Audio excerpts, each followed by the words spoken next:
Quel est le dernier endroit découvert sur Terre? Alors qu'il existait déjà toujours et abritait même une communauté humaine, ce n'est qu'en 1492 que le continent Amérique a été porté à la connaissance du monde.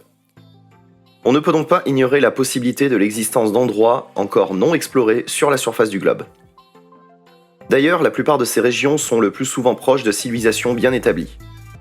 Comment comprendre alors un tel état de choses? Quel est le dernier endroit découvert sur Terre à ce jour?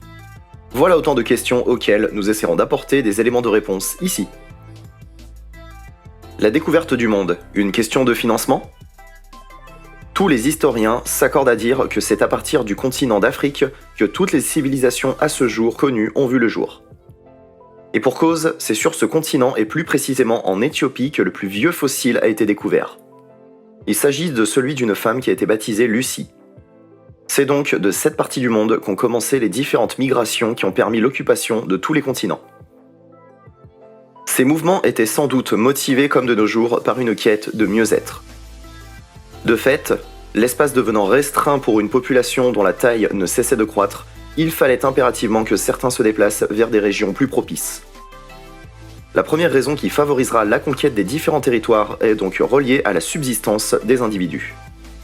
Vu sous un autre angle, on peut dire qu'il s'agissait bien d'une question d'ordre économique. Les expéditions réalisées entre le XIVe et le XVe siècle le prouvent d'ailleurs. Pour preuve, la recherche de mines d'or figurait parmi les raisons qui ont poussé Jean I à investir dans les campagnes menées par Henri le Navigateur au sud du Maroc. Comme lui, plusieurs autres monarques se sont érigés en mécènes ou bailleurs de plusieurs voyages. Mais dans ces investissements, on peut aussi entrevoir une certaine volonté d'étendre la sphère d'influence des royaumes. Ceci s'explique d'autant plus que les campagnes n'étaient organisées que lorsque les royaumes impliqués étaient les plus puissants. Les voyages spirituels pour la découverte des terres. La Bible raconte l'histoire d'Abraham. Un homme originaire d'Ur est appelé par Dieu pour aller vers une terre qui lui donnera en héritage à lui et sa descendance. Alors commence pour cet homme une aventure qui, bien des années plus tard, aboutira à l'établissement du peuple d'Israël. Cette démarche guidée par la foi des hommes a favorisé la conquête de plusieurs territoires à travers le monde entier. Les missionnaires ont en effet, dans leur volonté d'annoncer la bonne nouvelle au peuple, visité et fait connaître plusieurs régions dans le monde. Le cas le plus évident est celui des frères franciscains en Asie. Mais on pourrait également évoquer les nombreuses croisades organisées pour étendre l'hégémonie de certaines religions à travers le monde. Peut-on vraiment parler de découverte?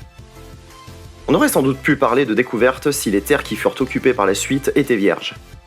Cependant, on se rend bien compte qu'elles abritaient déjà des peuples avec des us et coutumes. Il serait alors préférable d'employer ici le terme de colonisation. L'exploration du monde, une question logistique. Si la découverte du monde a pris du temps, c'est sans doute parce que les moyens entre-temps utilisés pour l'exploration n'étaient pas vraiment performants. Il a ainsi fallu plusieurs voyages réalisés par James Cook entre 1729 et 1779 pour découvrir la mer du Pacifique. Les conflits entre les peuples sur le continent ont également freiné dans une certaine mesure les voyages. Ceux-ci ont en effet occasionné par moments la mort de plusieurs membres des équipages partis pour les explorations. Mais aujourd'hui, si le tour du monde devait être refait, les choses ne seraient pas si difficiles. De fait, plusieurs équipements de navigation ont été fabriqués entre-temps. Au nombre de ceux-ci, on peut notamment évoquer le sextant, la boussole ou encore les chronomètres. En plus de cela, la qualité des navires existants s'est elle aussi considérablement améliorée.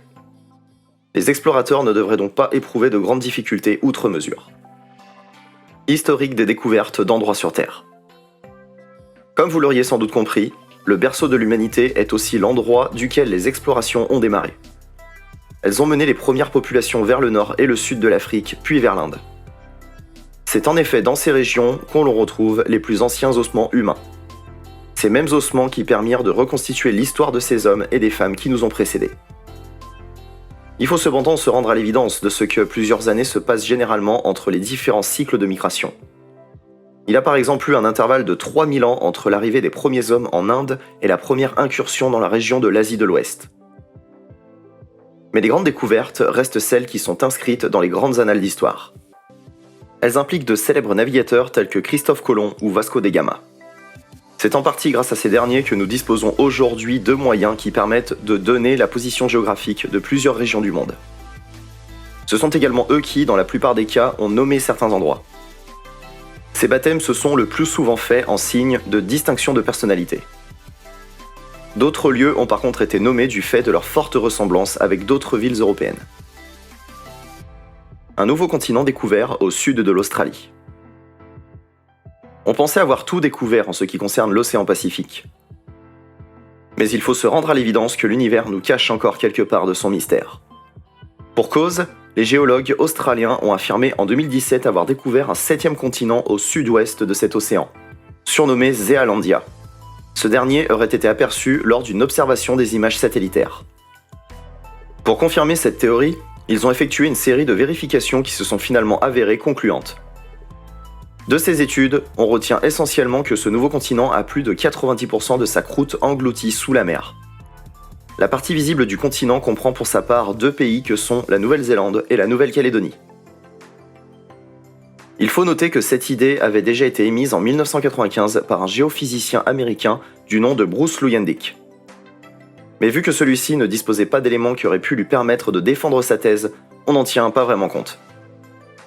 Il faut donc espérer que la connaissance de la Terre et de ses moindres recoins peut aujourd'hui se poursuivre. Cela ne devrait d'ailleurs pas poser grand problème, vu que les performances des appareils d'observation s'améliorent constamment. Ce qui autrefois échappait à l'œil pourra par conséquent se rendre plus facilement visible par tous. Découverte de l'Antarctique. L'Antarctique est, si l'on en croit les données historiques, l'endroit de la Terre qui a été découvert en toute dernière position.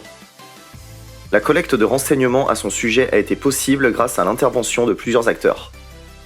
Le premier nom à figurer sur cette liste est bel et bien James Cook. C'est en effet lui qui franchira en premier le cercle polaire pour la toute première fois. Il n'a cependant pas posé les pieds sur le continent durant ce voyage qui a eu lieu entre 1772 et 1775. Il faudra attendre quelques années plus tard avant qu'un autre Anglais ne pose ses pas sur ce sol enneigé. Celui dont il est question s'appelle William Smith.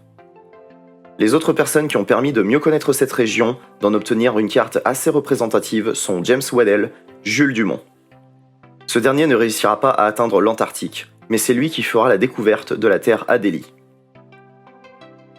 Du fait de la diversité de nationalités des personnes ayant exploré l'Antarctique, un conflit émergea. Les États étaient en effet incapables de s'entendre pour un partage équitable de la Terre. Des démarches ont donc été effectuées pour aboutir à un consensus. C'est ainsi que le traité sur l'Atlantique fut adopté le 1er décembre 1959. Ce dernier précise que cet espace géographique ne doit en aucun cas devenir le terrain d'une quelconque guerre d'intérêt. Il n'est donc pas étonnant d'y voir aujourd'hui cohabiter des chercheurs de plus de 25 pays différents.